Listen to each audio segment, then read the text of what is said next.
So the first person to come up and obviously lead the game is the father of the bride. Let's hear for Frank.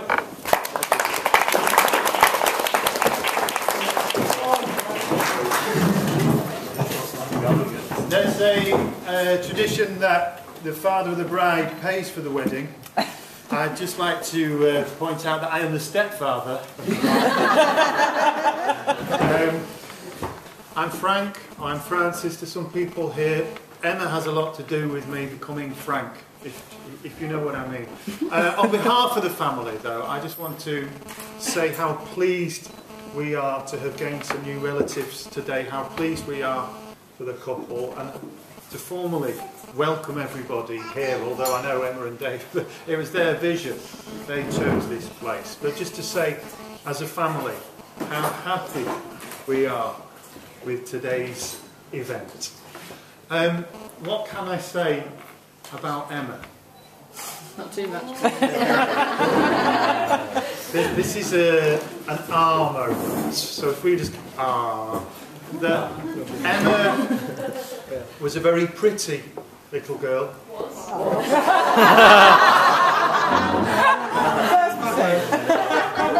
A very attractive young lady and a very beautiful bride today.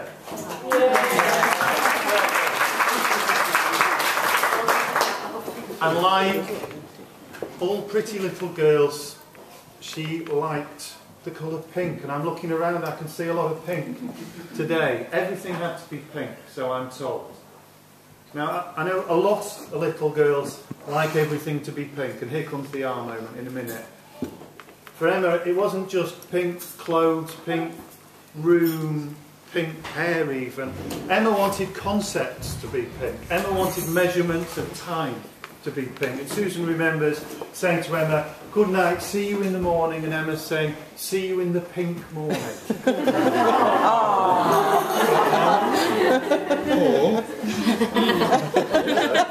Too late now, David.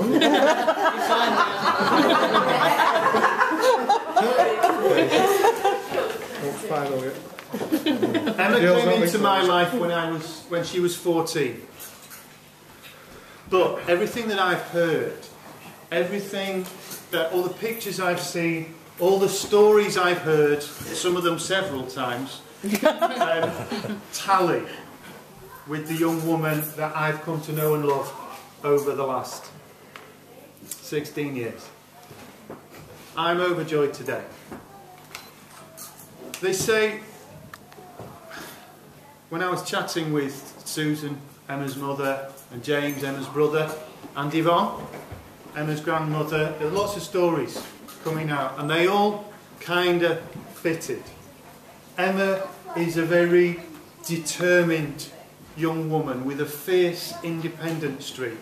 And this would come out when she was very young, that she refused to be helped to be dressed, and she demanded it to do it herself, and was in tears of anger that she couldn't get it right. Emma is a very driven, ambitious woman.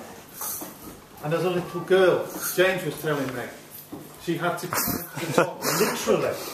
If she was here, she would have to climb up something. There's a great big rope out there that the young Emma would like to climb. But I like to think that that is a metaphor for what has happened since. When Emma started nursing, she told us she heard what the matron had to say and thought to herself, "I want your job." Emma is a determined and driven and smart young woman with so much ahead of her.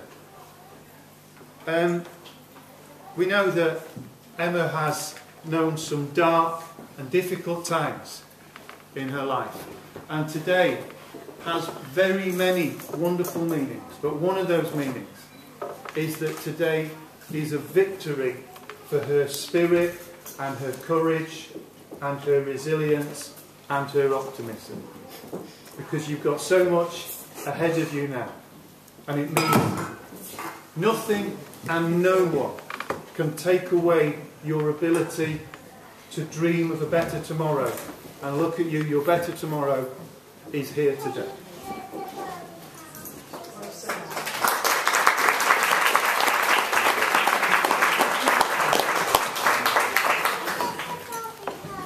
can I say about David?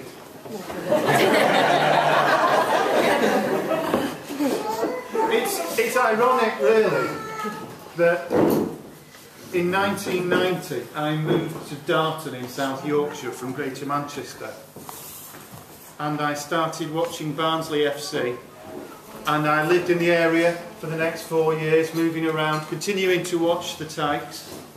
And then when I moved to London and met Susan and her family, I would then go and watch Barnsley. Every time they were in London, I've seen them get hammered at Crystal Palace, thrashed at Queen's Park Rangers, sneak a lucky win at Brentford. All those years later, who would have thought that my stepdaughter would become engaged to a young man from Barnsley who has absolutely no interest in football?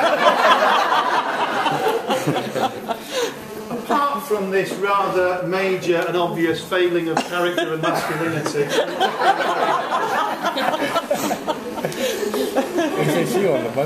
what can I say about David? When people ask me, so what's Emma's young man like? I say, well, since Emma met Dave, she smiles more, she's more relaxed, she laughs, she's kept up with all her ambitions. She's fine. And that's everything you need to know about David. So David, we like you, we approve of you, and we welcome you into our family. And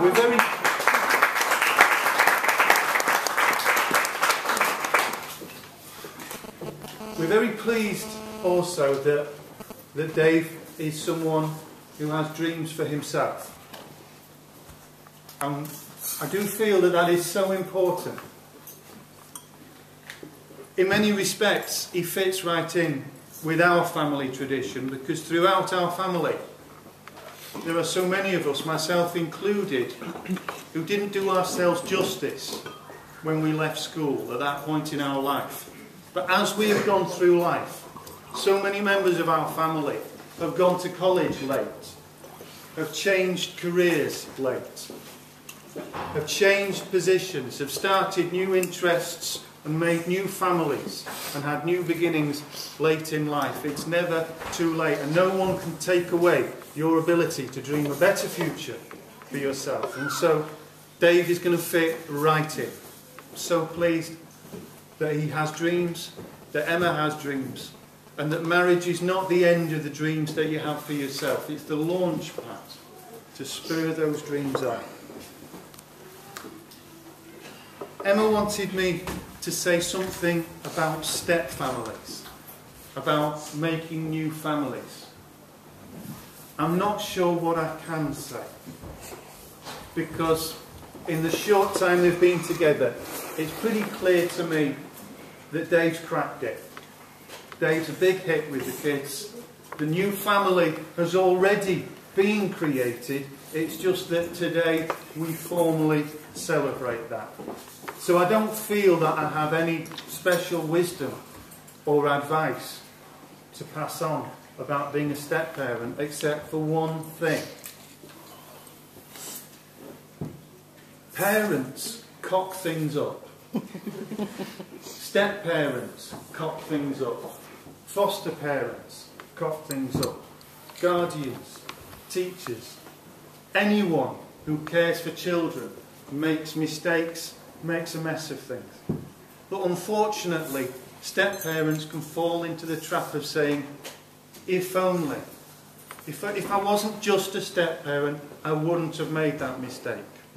Never, ever say, if only. Parents get things right, step-parents get things right. It's nothing to do with being a step-parent.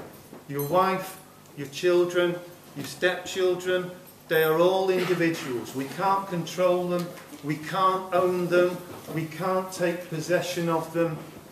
We can just get to know them. So never, ever, please, fall into the trap of saying, if only. If you get something wrong, it's because you're an idiot. If you get something right, it's because you're a genius. I have learned being a step-parent, that my own stepchildren are very forgiving, very generous, very gracious and very loyal, and I hope that it will be the same for you and your stepchildren, Dave. I'd just like to say that there has been a great deal of thought that has gone into making today special, and a great deal of work. My charming and virtuous wife Susan has worked and worked and worked and really worked at home preparing an awful lot of the food, and I know that everyone would like me to express our collective thanks to her. But it's not been...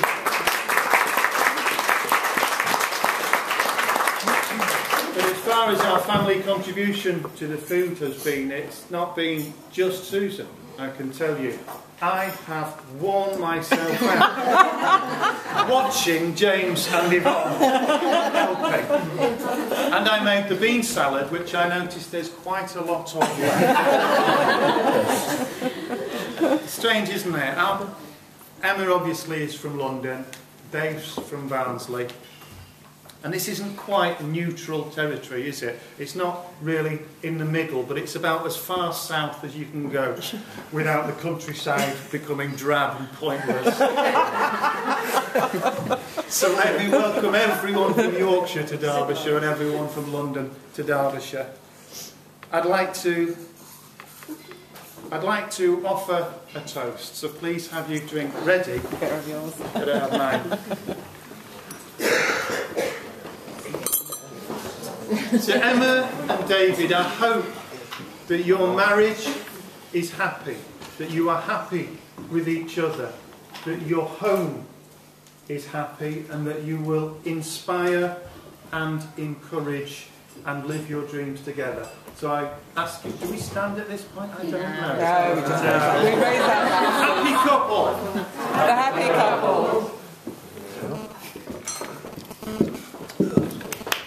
couple.